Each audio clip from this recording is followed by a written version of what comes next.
des aptitudes qu'il faut avoir, des talents. Mais ce que nous faisons de nos talents, c'est nous. Et ce que nous faisons de nos talents dépend du prix que nous sommes prêts à payer.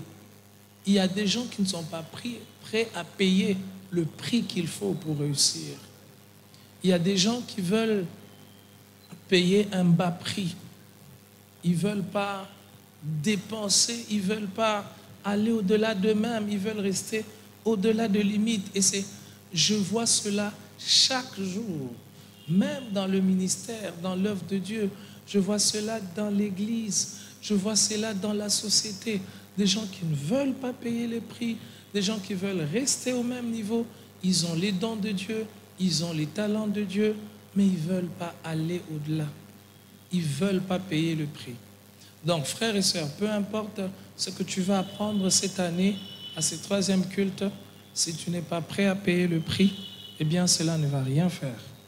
Cela ne va rien produire. M'entendre parler 54 dimanches, si Dieu me permet d'être tous les 54 dimanches ici, ça ne va rien faire sur vous. Mais si vous entendez ces choses et que vous devenez prêt à payer le prix, cela va changer. Cela va faire la différence. Je l'ai dit dimanche passé, ce n'est pas une année qui change la vie d'une personne. Aucune année ne change la vie d'une personne. Mais c'est les actes que tu poses cette année-là. Ce ne sont pas tes souhaits ou les souhaits que des gens émettent sur toi. Voilà ce que je souhaite que tu prospères, je souhaite... Non, c'est les actes que tu vas poser. Pour réussir, quand c'est difficile, il y a beaucoup de choses à faire. Nous avons 54 dimanches pour voir cela. Cette année, je ne vais pas changer de thème. Mais je veux nous parler peut-être pendant 2 ou 3 dimanches sur la préparation. On ne réussit pas quand on ne s'est pas préparé. La préparation est un ingrédient important pour la réussite. Peu importe tes prières, peu importe ta spiritualité, quand tu ne te prépares pas, tu ne réussis pas. Alors, je vais nous amener à parler d'un homme qui s'appelle Néhémie. Néhémie, on va lire quelques versets et puis je vais rapidement nous présenter le contexte dans lequel il a vécu, il a accompli sa mission et comment la préparation a permis qu'il puisse réussir. On commence par Néhémie, le chapitre 1er. Je vais lire à partir du verset 1er. Parole de Néhémie, fils de Hakalia, au mois de Kislev, la 20e année. Comme j'étais à Suse, la capitale, Anani, l'un de mes frères, et quelques hommes arrivèrent de Juda. Je les questionnai au sujet des Juifs rescapés qui étaient restés de la captivité et au sujet de Jérusalem. Ils me répondirent, ceux qui sont restés de la captivité sont là dans la province, au comble du malheur et du déshonneur. La muraille de Jérusalem a des brèches et ses portes sont brûlées par le feu. Verset 4, lorsque j'entendis ces paroles, je m'assis, je pleurais et pendant plusieurs jours, je pris le deuil. Le verset 4, je jeûnais, je priais devant le Dieu des cieux. Le chapitre 2 de Néhémie.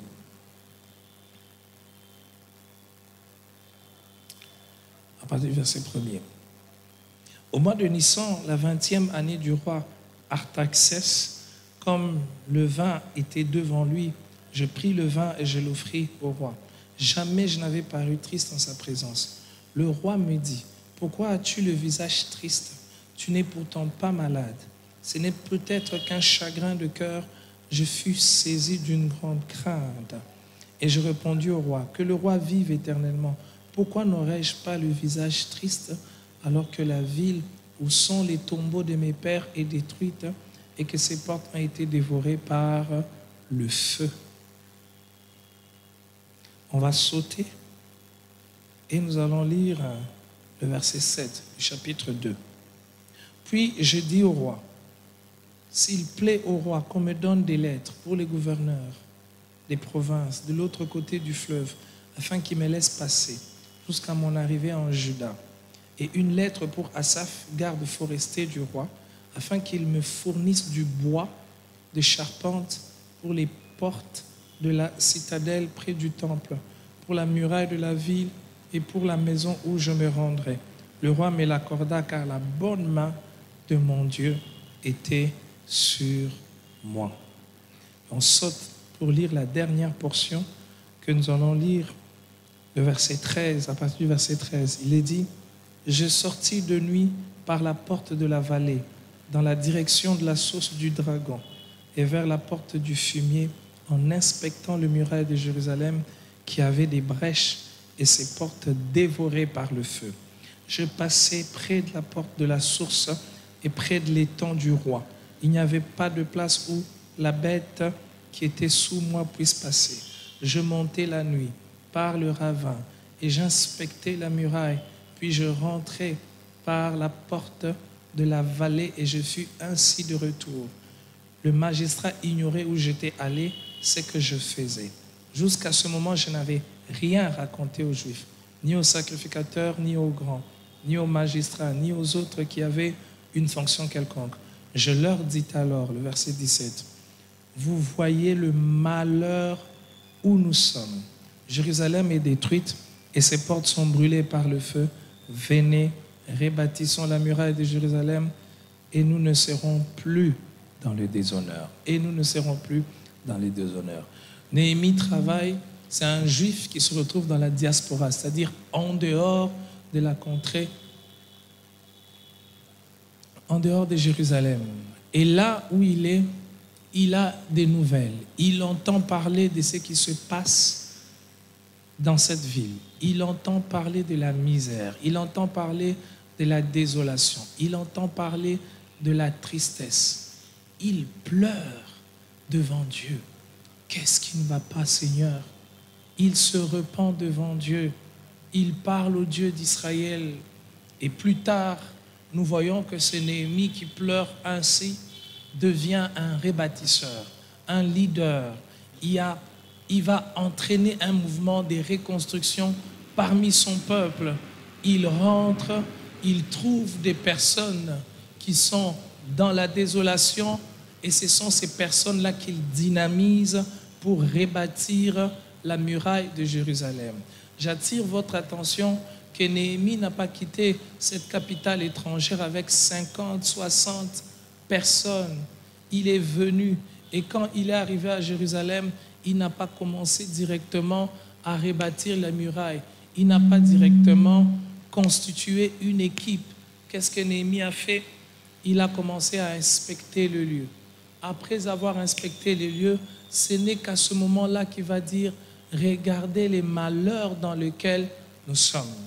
L'histoire va nous révéler plus tard qu'il va réussir sa mission.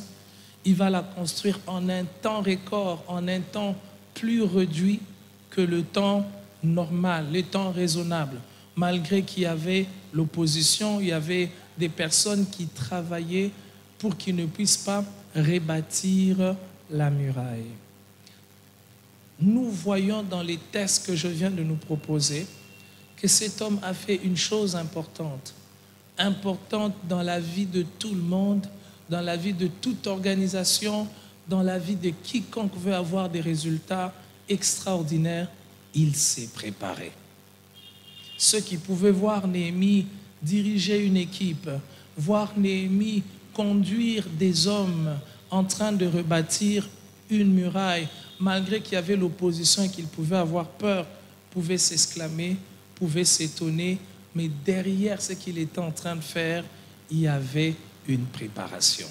Frères et sœurs, la préparation dont je veux nous parler ce soir n'est pas une invention humaine, n'est pas quelque chose que les hommes font et qui sont les seuls à faire. Le Créateur, le Dieu d'Israël, le Dieu de la Bible, c'est le Dieu qui prépare. Nous voyons dans toute la Bible que Dieu est le premier qui prépare les choses. C'est-à-dire, il fait certaines choses avant que d'autres n'arrivent. Il fait certaines choses avant pour que ce qui va arriver se passe bien. Au fait, la préparation, c'est quoi? C'est acquérir des compétences, arranger un endroit pour ce qui va arriver. C'est faire des choses aujourd'hui en fonction de ce qui va arriver. Plusieurs personnes ne vivent qu'en fonction d'aujourd'hui. Ils ne vivent pas en fonction de demain. Si je demandais à chacun de nous ici de se regarder dans 5 ans, dans 10 ans, où est-ce que tu veux être? Qu'est-ce que tu veux faire? Même par rapport à cette année, au début de l'année et à la fin de l'année, il y a des gens qui ont fait des déclarations, qui ont crié, voilà ce que je veux être, voilà ce que je veux devenir. Mais si tu t'arrêtes un instant, est-ce que ce que tu fais maintenant te prépare pour mieux être ce que tu penses que tu dois être? Alors Dieu, il est le premier. Dieu prépare toujours. Quand vous lisez la première page de la Bible, jusqu'à la dernière page de la Bible, elle nous révèle un Dieu qui prépare. Dieu savait qu'il allait créer l'homme, parce que l'homme est le point culminant de la création. Et regardez, la création a été faite pour l'homme. Dieu a préparé, il n'a pas créé directement l'homme. Il a commencé par séparer les eaux d'en bas des eaux d'en haut, de créer un luminaire pour la nuit, un luminaire pour le soleil, un luminaire pour le jour. Il a séparé les étoiles, il crée les animaux, il crée ceci. Et après, il crée l'homme. Il a préparé le cadre dans lequel l'homme devait vivre. Le jardin d'Éden, il n'a pas créé pour lui, parce que Dieu est esprit. Il n'a pas besoin d'un jardin. Il n'a pas besoin de ça. Mais il a créé tout ça pourquoi? Parce qu'il avait besoin de l'homme. Il savait qu'il allait créer l'homme.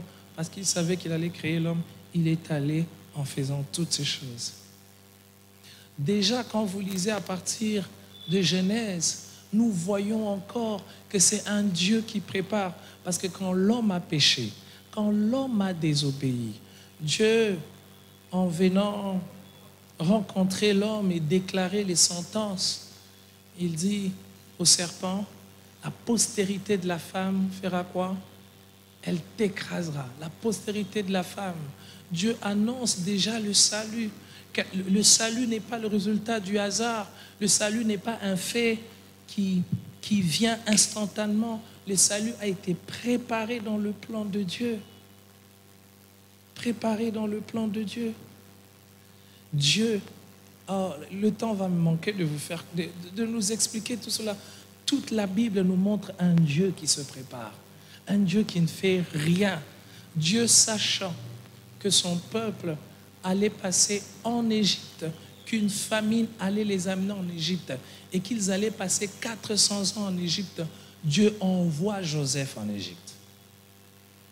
Parce que les vies des personnages bibliques, quand vous les prenez individuellement, vous avez l'impression que c'est des vies isolées. Mais quand vous prenez dans toute la pensée de Dieu, vous avez l'impression qu'il fait ça, et puis après il amène ceci, et puis après il amène cela.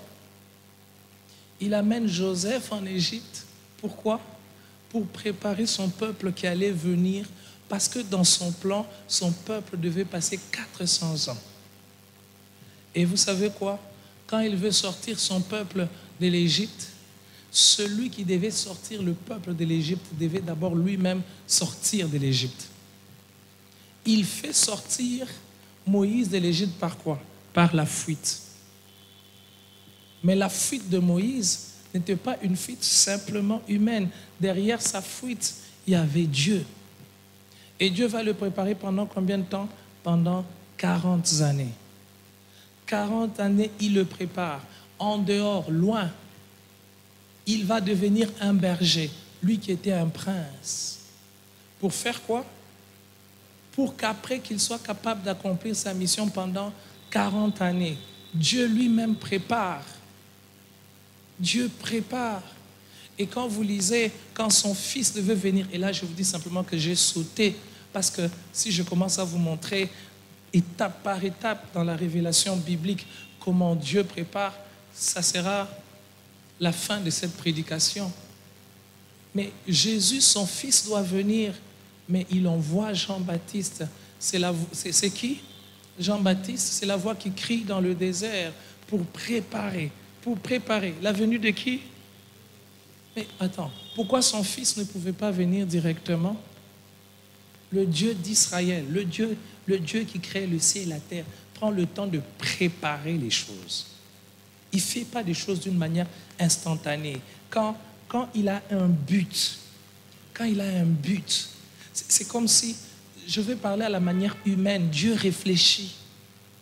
Mais ce que Dieu fait, c'est plus que la réflexion. Ce n'est pas la réflexion. Dieu réfléchit. Il ne fait pas des choses, tu te réveilles le matin directement, boum. Voilà ce que je veux faire. Avant que ça arrive, il faut que quelqu'un vienne. Même Jésus, sa venue sur la terre, il y a quelqu'un qui est venu préparer le chemin. Jean-Baptiste. Et quand lui-même il est venu, il a accompli son ministère pendant combien? Combien de temps? 3 ans. Et vous savez, frère, ces derniers temps, quand j'étudie la vie de Jésus, je suis ébloui. La Bible est un livre des trésors. Ce n'est pas un livre religieux. C'est un livre des trésors pour la vie. Si tu les décroches, tu les trouves, eh bien, tu seras différent.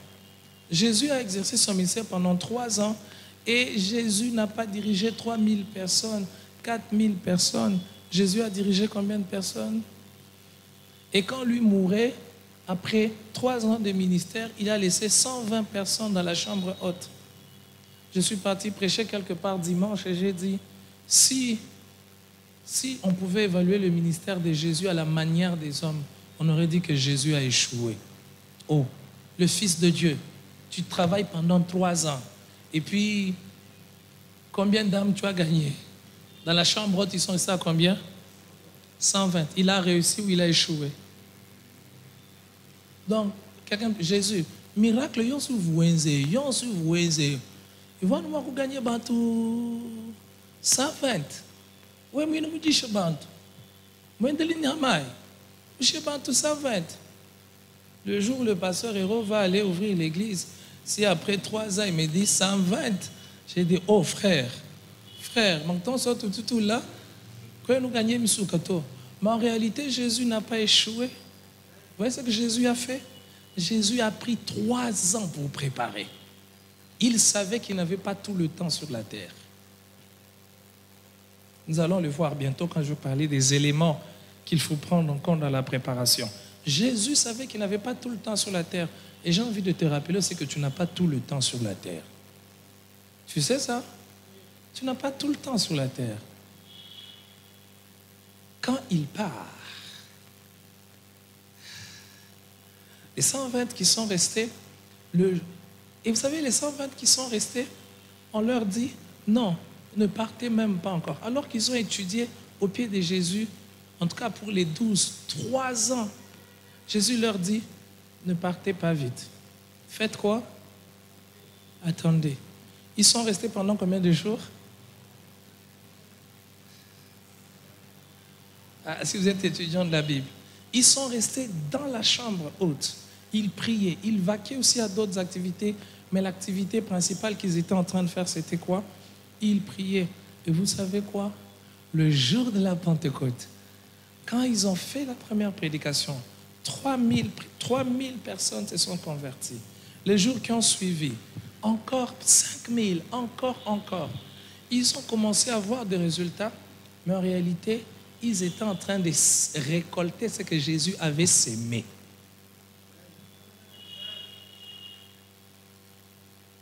Ils récoltaient ce que... En fait, quand Jésus les préparait, Jésus avait en vue déjà cette moisson-là. Eux ne savaient pas. Jésus savait qu'ils allaient vivre ça. Eux ne savaient.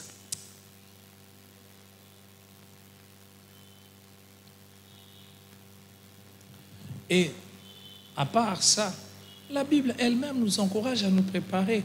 Prépare-toi à la rencontre de ton Créateur. Prépare-toi. La Bible nous enseigne à nous préparer. À nous préparer. Donc la préparation est quelque chose d'important et est une réalité, une vérité biblique. Alors pourquoi aujourd'hui les protocoles, asseyez-vous et avancez-vous? j'aimerais que vous puissiez avancer. Sharon et les autres, asseyez-vous. J'ai envie que vous puissiez suivre ces choses parce que c'est important. Et avancer, je ne veux pas voir ceux qui sont assis derrière. Écoutez, frère, pourquoi je nous parle aujourd'hui en cette deuxième prédication sur la réussite de la préparation? Parce que au nom d'une spiritualité qui n'est pas biblique, on néglige la préparation. On la bafoue. On l'intègre même pas dans nos calculs. On ne pense pas qu'il faut se préparer. Parce que vous savez ce qu'on nous a appris? On nous a appris que l'essentiel, c'est seulement prier. Écoute, frère, prie, prie. Dès que tu as un problème, frère, prie. Tu as quelque chose que tu dois faire dans 15 ans, dans 20 ans, frère, prie. Tu dois faire... La prière, c'est comme un produit générique, quelque chose de générique que l'on donne à tout le monde, à tout le monde, à tout le monde. Mais nous allons voir que la prière fait partie de la préparation. Mais la prière n'est pas toute la préparation. Quand on se prépare, il y a la place de la prière.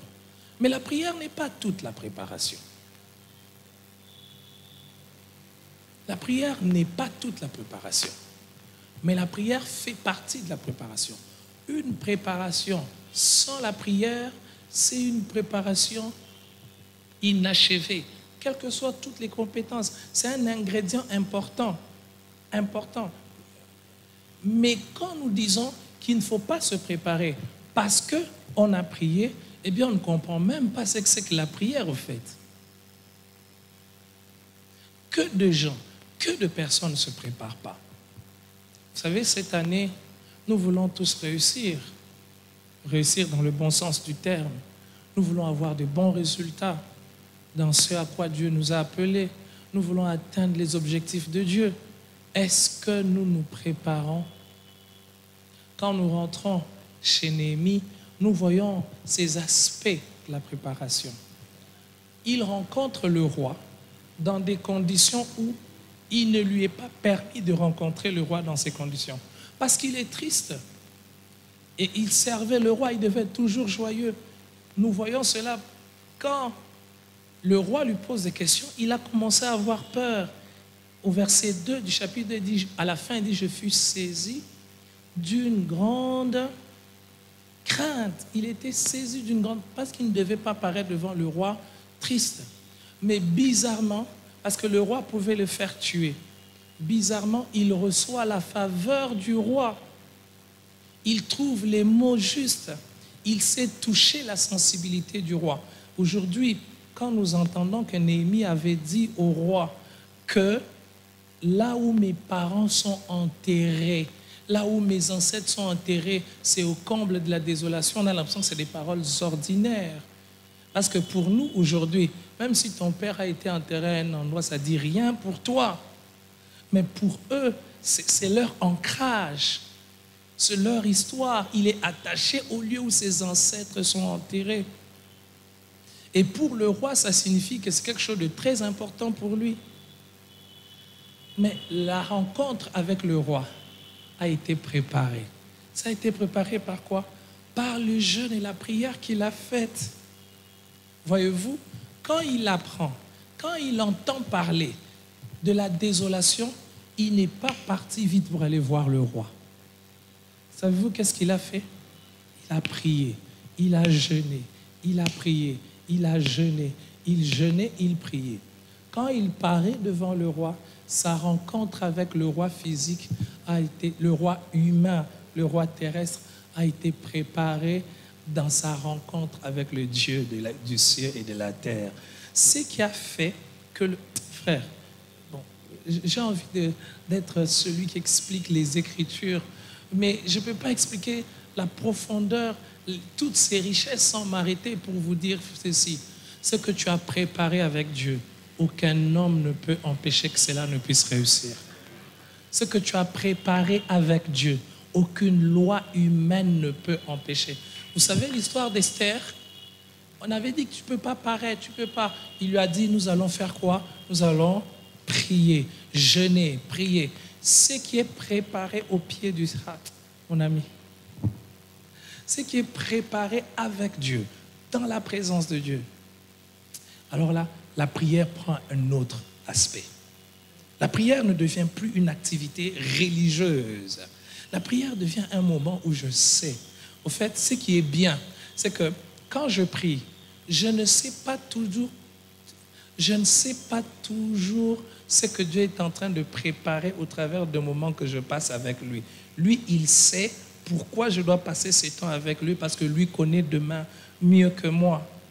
Dans la préparation, il y a la préparation humaine, il y a la préparation divine. Je vais vous en parler tout à l'heure. Ça va? J'ai dit que je vais vous en parler 2 dimanches. Bon. Alors, rentrons à Néhémie. Il a préparé la rencontre avec Dieu, avec le roi humain, en priant. Maintenant, est-ce qu'il était conscient?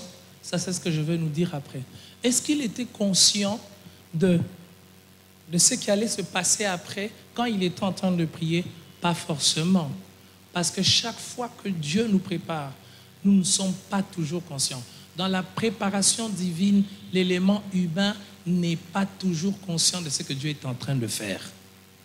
Et je n'ai pas besoin de savoir la prochaine étape.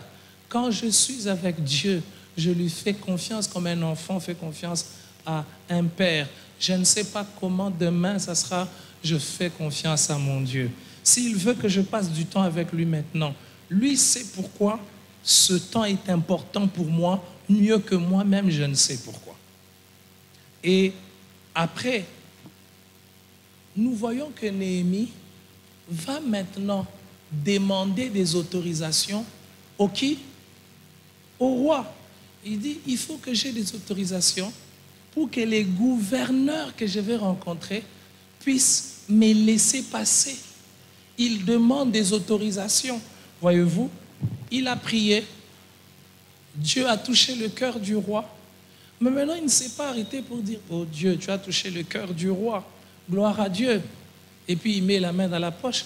Non, il utilise maintenant son cerveau, il utilise son intelligence. Il dit, quand je vais rentrer pour aller à Jérusalem, je vais rencontrer des gens, j'ai besoin des autorisations, j'aurai besoin du bois, j'aurai besoin de ceci.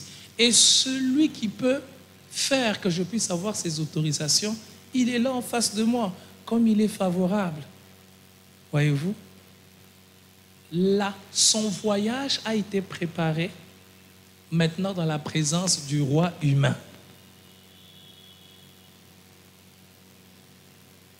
Et il a eu les autorisations.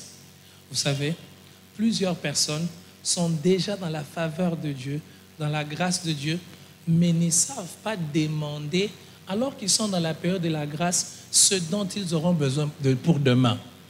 Non pas que Dieu ne veut pas qu'ils puissent les avoir. En fait, Dieu rend l'autorité supérieure favorable. Mais c'est à toi de savoir que pour demain, j'aurai besoin de ça. Comme Dieu a touché le cœur de cet homme, c'est à lui que je dois demander ceci. Beaucoup de personnes ne font rien de leur vie parce qu'ils ne se préparent pas. Parce qu'ils laissent tout entre les mains de Dieu. Frères et sœurs, les nombres des irresponsables augmentent dans nos églises. Les nombres des irresponsables augmentent. Ils ne prennent pas la responsabilité. Ils ne peuvent pas comprendre qu'ils doivent assumer certaines choses. Ils ne sont pas responsables. Ils disent que ce sont les autres. Ce sont les autres qui doivent faire. Il a demandé les autorisations. Et quand il arrive à Jérusalem, vous savez qu'est-ce qu'il fait? Il ne commence pas directement à construire. Il pouvait dire, en plus quand il vient de l'extérieur, il ne venait pas d'un lieu où il y avait les pleurs. Il ne venait pas d'un lieu où il y avait la tristesse. Je suppose qu'il devait avoir une bonne mine. Ceux qu'il a trouvés devaient être en mauvaise mine parce qu'ils étaient dans la souffrance, dans la désolation. Il n'arrive pas et dit, allez, vous tous de Jérusalem, venez voir ce que je suis en train de faire. Moi, je travaille dans la cour du roi. Hein? C'est comme ça que nous faisons au début de l'année. 2023, où tu regardes ta vie, tu regardes ton appel, ta carrière, je dis, regarde-moi. Moi, je viens, moi, je veux faire ceci, moi, je veux réaliser cela. Non. Quand il vient, il passe encore du temps seul. Il passe du temps comment? Seul.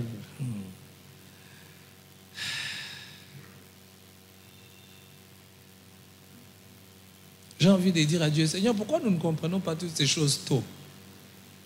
Pourquoi nous ne comprenons pas toutes ces choses tôt? Il passe encore du temps seul. Quand vous lisez le chapitre 2, le verset 12, il dit, « Puis je me levai pendant la nuit avec quelques hommes, sans avoir indiqué à personne ce que mon Dieu m'avait mis. » Il n'a indiqué à personne. Et qu'est-ce qu'il fait? J'ai entendu parler de cette muraille. Ça m'a touché. Dieu m'a fait grâce. Mais il faut que je la voie d'abord moi-même. Que des gens ont fait des plans sans avoir vu de quoi il s'agit même. Comment il va rebâtir une muraille sans l'avoir d'abord vue, lui-même en tant que dirigeant? Alors là, il va partir la nuit. Il ne veut pas faire les spectaculaires. Vous savez, beaucoup de gens qui ne se préparent pas, c'est des gens qui veulent les sensationnels, les spectaculaires. Et ceux qui veulent les sensationnels, les spectaculaires, veulent des choses immédiates. Il faut que l'on voie. Quand vous voulez faire de grandes choses avec Dieu, Dieu va d'abord vous amener la nuit à travailler sans que les hommes voient. Celui qui veut toujours travailler devant les hommes sans avoir travaillé la nuit, les hommes n'auront rien à voir. Il y a des gens, quand vous les voyez, quand vous les entendez, il n'y a rien à entendre, il n'y a rien à voir, parce qu'il n'y a pas de préparation. Quand il arrive, il inspecte, il voit. Ce n'est qu'après qu'il va dire, venez maintenant, bâtissons. Quand il dit là, c'est un homme préparé. Et nous voyons les conséquences de cette préparation. La muraille va reprendre, on va reprendre la construction, et il n'aura même pas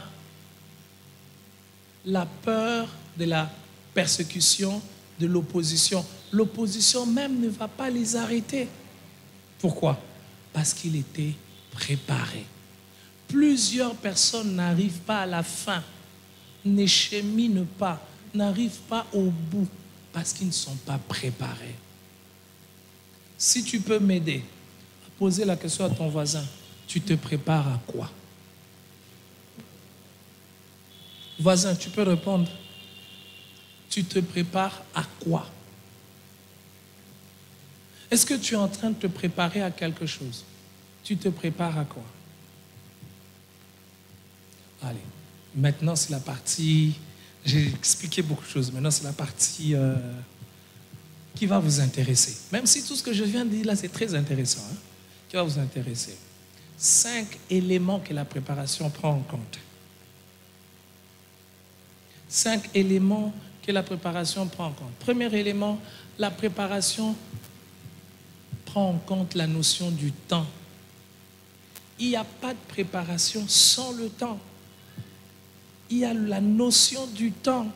La préparation exige du temps. Et le temps que la préparation doit prendre est proportionnel de la grandeur de ce à quoi on se prépare.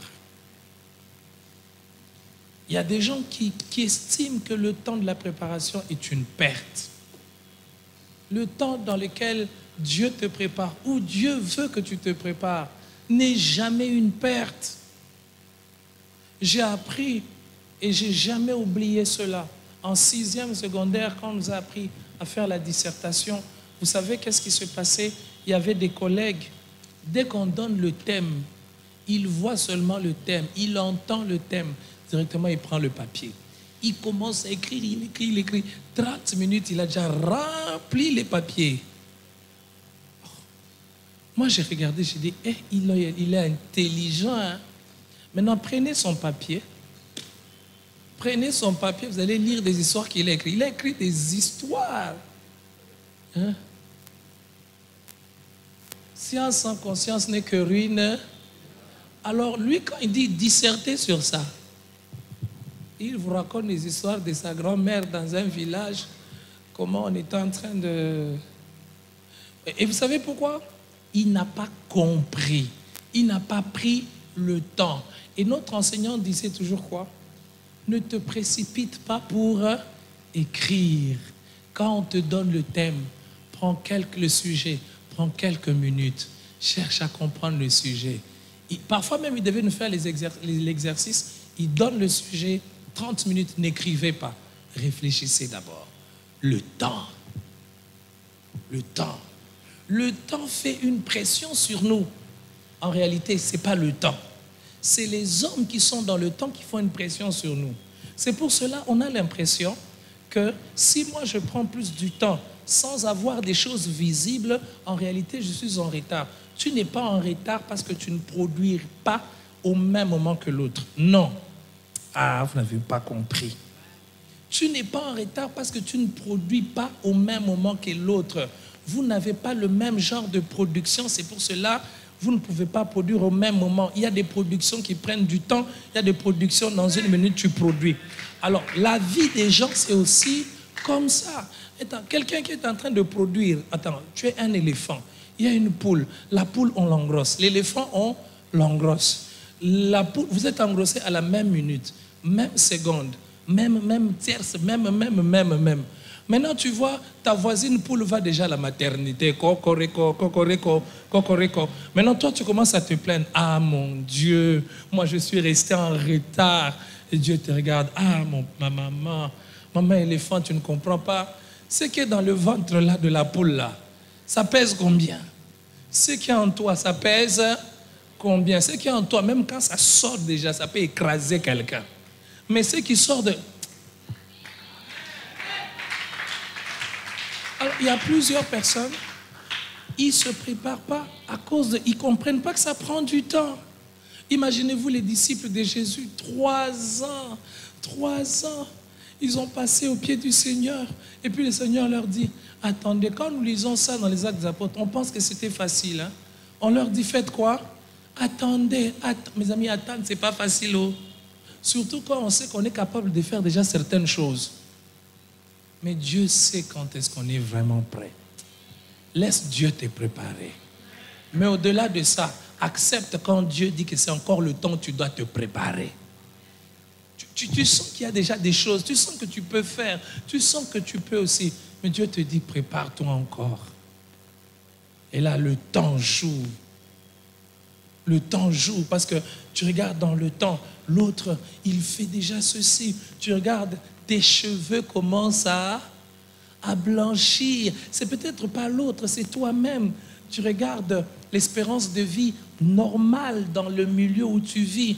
Tu regardes les personnes. Mes amis, j'ai vu des personnes commencer après tout le monde, mais avoir des résultats 10 fois plus que ceux qui ont commencé avant eux. Pourquoi? Il laisse Dieu accomplir son processus. Dans la préparation, il y a le temps. Que le temps ne t'effraie pas. Laisse que Dieu te prépare. Prépare-toi encore quand Dieu n'a pas encore dit que c'est fini. Prépare-toi. Que dire du mariage? Bon, on va en parler. Quel jour? On va en parler quel jour? Ah, d'accord, le mardi. Que dire du mariage? Il y a des gens qui ne se préparent pas. Vaut mieux se marier à 40 ans et mourir marié en paix que se marier à 18 ans et divorcer à 30 ans et se prostituer de 30 ans jusqu'à sa mort. Il y a des gens comme ça qui se sont mariés très tôt. C'est-à-dire,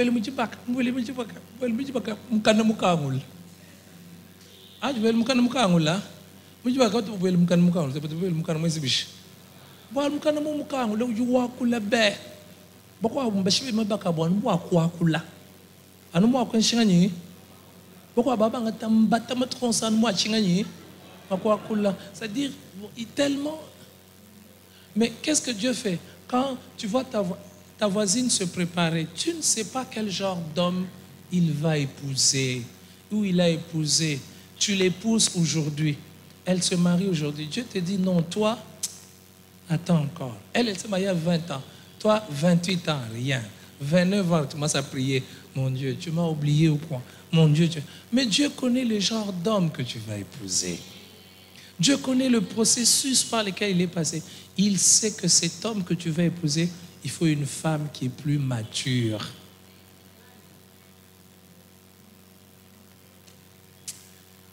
Deuxième élément, la préparation implique toujours des compétences et des attitudes qu'il faut soit développer, soit acquérir.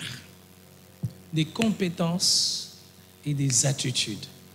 Compétences, attitudes. Il n'y a pas de préparation sans qu'au bout de la préparation, qu'il y ait des compétences et qu'il y ait des attitudes. Regardez, il y a des gens dans la Bible que Dieu a appris la patience par ce par quoi ils sont passés. Il y a des gens qui ont appris le courage. David a appris le courage par ce par quoi il est passé. On lui demande, va t'occuper des troupeaux de ton père. Et le jeune David, il est encore jeune. Aïe, aïe, aïe, aïe, merci. Frère, vous savez, vous pouvez ne pas lire tous les autres livres cette année, mais vous lisez la Bible avec l'intention d'entendre Dieu, vous serez plus sage que les gens qui ont lu tous les livres. Vous savez quoi? David, on l'envoie jeune. Quand le père de David envoyait David, vous pensez que le père de David savait qu'il préparait David? Non. Le père de David ne savait pas qu'il préparait David, mais Dieu savait qu'il... Mes amis, Dieu utilise et la méchanceté, et la haine, et la bonté, et l'amour des gens pour nous préparer. C'est pour cela, quand tu fais quelque chose derrière moi, mon ami, il y a un qui est plus grand que toi, qui te contrôle sans que tu ne te rendes compte qu'il te contrôle. C'est pour cela, ne dors pas toute la nuit. On ne m'aime pas, on ne m'aime pas. Moi ici, moi, on me combat. Mon ami, même si tu me combats, même si Dieu utilise tout, il y a un plus grand que toi qui est derrière toi, qui contrôle ce que tu fais. Quoi qu'on dise que je te...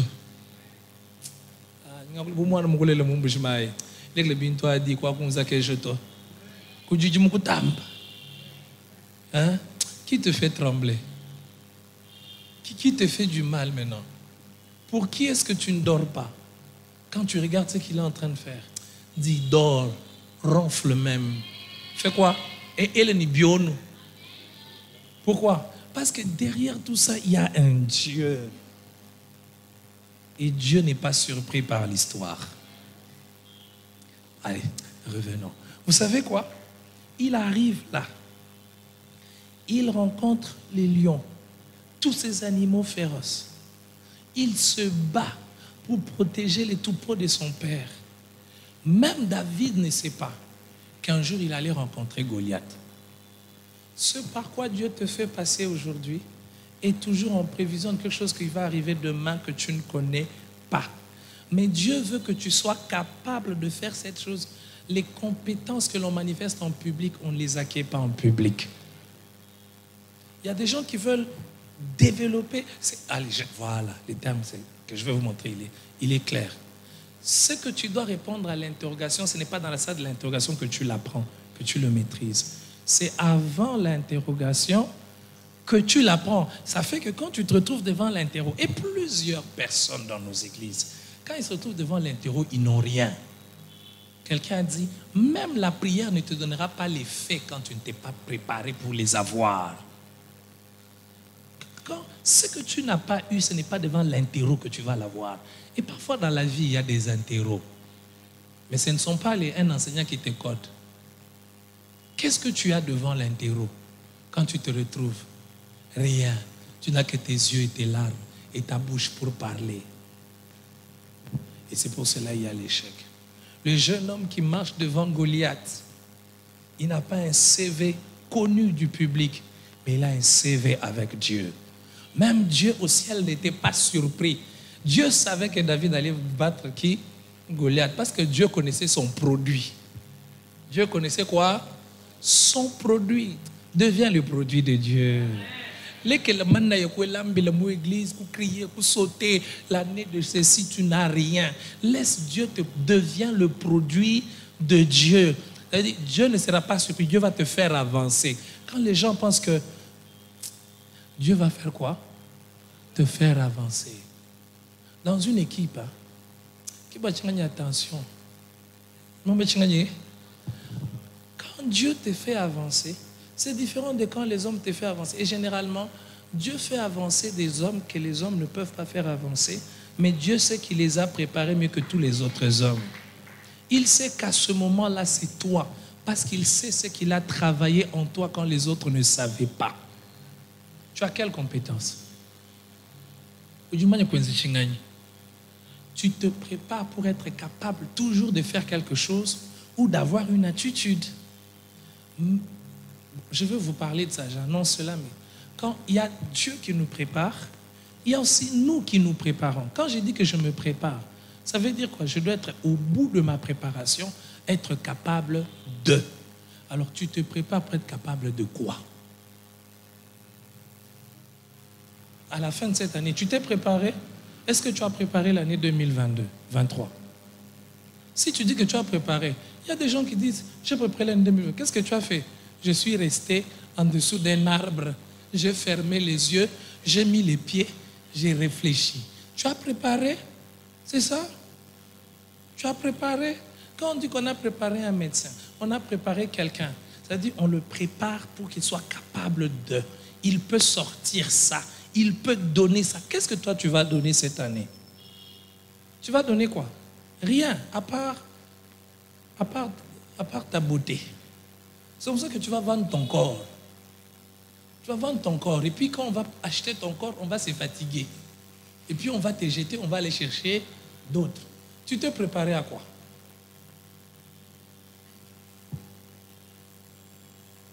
Je peux poser une question?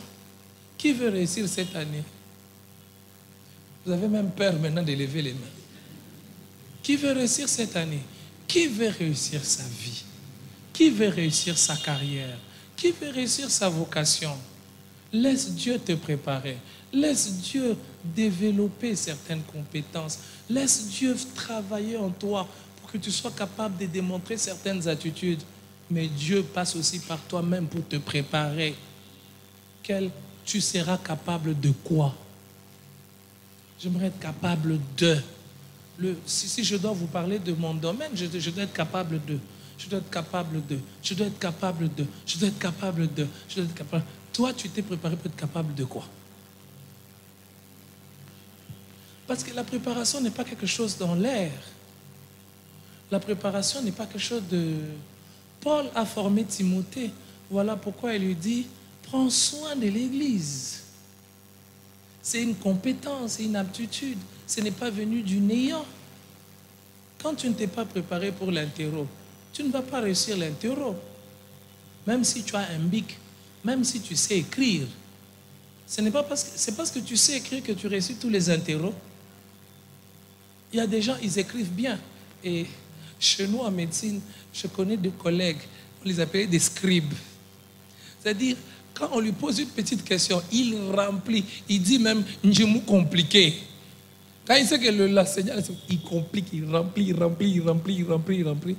Mais l'enseignant va lire, il va trouver rien, zéro. Et puis, quand on lui donne une cote, 1,75 sur 10, vous savez qu'est-ce qu'il va dire? Tout ce que j'ai écrit, mais ce que tu as écrit, il n'y a rien. Donc, en fait, ce n'est pas parce que tu fais des choses que tu vas réussir dans la vie. C'est quand tu fais les bonnes choses. Alors toi, tu fais beaucoup de bruit, tu fais beaucoup de mouvements. Cette année, tu vas encore faire beaucoup de bruit, beaucoup de mouvements, beaucoup d'agitation. Mais il n'y aura pas la réussite à cause de ça. Compétences et attitudes qu'il faut développer ou qu'il faut acquérir. Quelles compétences tu as acquis? Es-tu capable de faire cette année? Te prépares-tu pour être capable de faire des choses que tu ne peux pas faire l'année passée? Te prépares-tu pour être capable d'avoir des attitudes dans des périodes que tu ne pouvais pas avoir? Il y a des gens, dès qu'on le provoque, il ne peut pas se taire. C'est une attitude que tu dois développer. Je dois apprendre à me taire. Il y a des gens, dès qu'ils rencontrent une première difficulté, ils abandonnent. Il doit développer l'attitude de persévérer. Il y a des gens qui ne s'arrêtent jamais pour rester seuls, qui ne savent pas la valeur de la solitude. Tu dois développer cette attitude. Soit dit en passant, les aigles ne volent jamais en groupe. Les aigles volent toujours. Non, ça ne veut pas dire que Dieu ne nous a pas créé des personnes. Dieu ne nous a pas créé des gens qui doivent vivre seuls. Dieu a créé que nous vivons en groupe. Mais quand tu veux aller loin et réussir avec Dieu, il y a un temps où Dieu t'appelle pour que tu sois avec lui, seul, pour qu'il te parle. Mais toi, tu ne sais pas rester seul. Tu es tout le temps avec les amis. Viens un peu, on se promène. Viens un peu. Il y a un temps où même le téléphone est éteint. Mon ami, quelqu'un qu'on peut atteindre à n'importe... Chaque jour, lui, quand tu l'appelles, n'importe comment tu peux l'atteindre. Jamais tu l'as jamais un peu appelé, il te dit, écoute, j'étais en train de prier. Lui, quand tu appelles, bon, si c'est toi, réfléchis. Bon, tu vas où? Donc toi, chaque fois quand on appelle, on peut te... Tu as le temps avec Dieu. Mais la préparation, c'est quoi? Où tu vas? Tu auras besoin d'avoir plus de temps avec moi. Alors apprends à être avec moi. Apprends à arrêter le téléphone. Apprends à quitter même l'église. Tu quittes l'église. Tu arrêtes. Même les gens de l'église, ils t'appellent. Tu es avec moi. Vous voulez que je vous dise quelque chose? Vous voulez que je vous dise quelque chose? Vous allez me payer combien? Vous allez me payer combien? Non, on ne paye pas que l'argent. Voyez-vous, vous pensez toujours à l'argent. Regardez. En lisant, j'ai découvert une chose en étudiant la Bible. Vous savez, l'une des choses qui faisait la force du ministère de Jésus, il pouvait rester seul. Regardez, chaque fois, on vous dit, Jésus resta seul, il passa la nuit, où il priait à la montagne. Et quand il descend, la foule le suivait.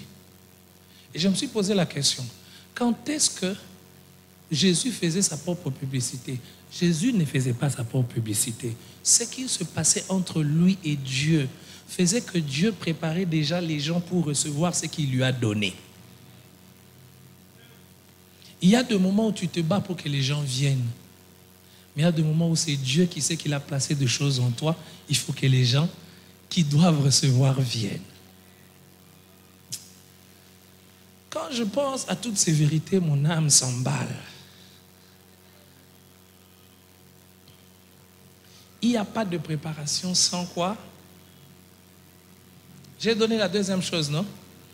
Première chose, c'est le temps. Deuxième chose, aptitude, compétence à développer ou à acquérir. Dans les 4 minutes qui me restent, c'est dans mon temps. Oh, c'est déjà le temps de la prière. Bon, ok, je vais prendre ce temps. Et puis, je vais m'arrêter. La troisième chose dans la préparation, j'ai parlé de 5 choses liées à la préparation. La préparation implique toujours un objectif, un but, quelque chose que l'on veut. En fait, quand Dieu prépare, il ne prépare pas pour rien. Vous savez, il y a des gens qui disent, je suis en train de préparer l'année 2023, je prépare. Je vais vous dire une chose, hein? Vous n'êtes pas en retard. Si vous n'avez pas encore préparé cette année, vous n'êtes pas en retard. Vous pouvez vous arrêter maintenant, prendre les 15 jours qui vont suivre pour préparer cette année. Il y a encore 11 mois. Mais maintenant, quand on se prépare, on ne se prépare pas comme les Quinois disent « Ngoul, ngoul ». Tu te prépares à quoi? À rien, je me prépare. Tu te prépares pourquoi? Pour rien, je me prépare. Nous voyons que Jésus a préparé ses disciples à être qui?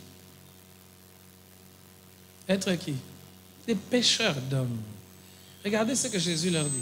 Suivez-moi et je ferai de vous pêcheurs d'hommes. Et au moment où il doit quitter physiquement la terre, il leur dit, ne quittez pas Jérusalem. Attendez jusqu'à ce que le Saint-Esprit descende sur vous. Vous recevrez quoi? Une puissance et vous serez qui?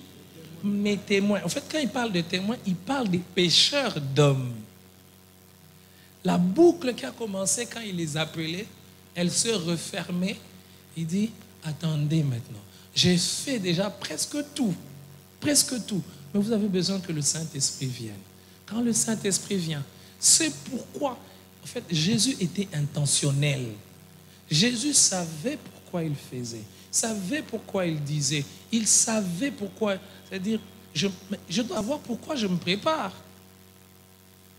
Quand Dieu me prépare sans que je ne le sache, lui, il sait au moins. Tu ne peux pas dire que tu ne prépares pas quelqu'un. Tu prépares quelqu'un sans savoir à quoi tu le prépares. Tu engendres un monstre. Tu engendres un monstre. Vous avez déjà vu quelqu'un qui s'inscrit à la faculté? Quelle est la faculté à laquelle tu t'inscris? À la faculté, je ne sais pas. La faculté à laquelle tu es inscrit, c'est la faculté de je ne sais pas. Mais quand vous inscrivez dans une faculté, c'est que vous vous inscrivez dans une préparation pour quelque chose. Parce que vous devez à la fin être capable de. Je vais à la faculté de médecine, je vais à la faculté de pharmacie, je vais à la faculté, et pendant tout ce temps, tous les cours, tous les programmes, tout, c'est pour qu'à la fin, je sois. Alors, cette année, tu te prépares à quoi? Tu te prépares pour quoi? Cette année, pose la question à ton voisin. Tu te prépares à quoi? Dis-lui, sauf le mariage. Réponds, donne un peu une autre réponse. Parce qu'on ne se prépare qu'au... Même le mariage, on ne se prépare pas. Ah, mais c'est quoi cette histoire de mariage? On fait, mon ami, il y a des gens qui disent, j'ai lu des gens sur Internet, quelqu'un a dit, pasteur, tu cherches quoi? J'ai dit, ah mon Dieu, il ne connaît rien. Même s'il faut que je vous prêche une année sur les mariages, je vais vous prêcher. Vous savez pourquoi? Le mariage peut te faire aller au ciel, ça peut te faire aller en enfer. Il y a des gens qui ne savent pas c'est quoi le mariage. Parce que vous vu le mariage au Kubola. Vous m'avez peigné. Tu dois dormir chaque jour avec quelqu'un qui ne te parle pas. Chaque jour, tu dois dormir avec quelqu'un qui ne te... Mais toi, tu es serviteur de Dieu, puis tu dois venir prêcher. Quand tu prêches, elle te regarde. Tu sais que vous ne vous parlez. Tu as déjà eu quelqu'un? Frère, la qualité du mariage a une incidence sur notre foi. Tu sais, quand c'est bien ton mariage, c'est pas ça ce qui va te faire aller au ciel, mais ça crée des conditions favorables pour que tu vives bien ta foi. Et même par rapport à notre vie personnelle, quand tu as raté ton mariage, tu dois te battre et travailler beaucoup plus que les autres. Parce que tu dois te battre dans la vie, au travail. Quand tu rentres encore, tu dois te battre pour être en paix.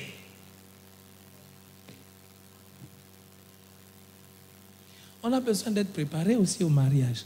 Et c'est le rôle de l'Église. Oh non, les églises, vous ne prêchez que de mariage pour attirer les jeunes gens. Vous voulez qu'on leur parle de quoi? Qu'on laisse l'Internet leur parler? Qui va leur parler de ça? Parlons-leur des vertus et des valeurs bibliques. On a besoin d'être préparé. Maintenant, on pose la question. Le pasteur a parlé du mariage. Mariage, toi, tu te prépares à quoi? Il t'a répondu à quoi? Il se prépare à quoi? Il y a des gens, pasteurs chrétiens, qui ne se préparent à rien. Mais Dieu va faire quoi? Toi, tu ne te prépares à rien. Néhémie savait qu'il devait aller rebâtir la muraille. Tu sais, tu ne réussis pas parce que tu ne t'es pas préparé. C'est comme tu as un examen. Vous savez ce qui arrive? Bon, je ne sais pas, vous, ça ne vous est jamais arrivé. Vous avez un autre examen, toi tu as mal entendu, tu as préparé un autre. À qui est-ce que c'est déjà arrivé? Presque tout le monde. Hein? Donc tu as un examen, mais tu as mal regardé. Ce jour-là, quand tu entres, même si tu pries, même si tu pleures, le papier te regarde. Donne-moi les...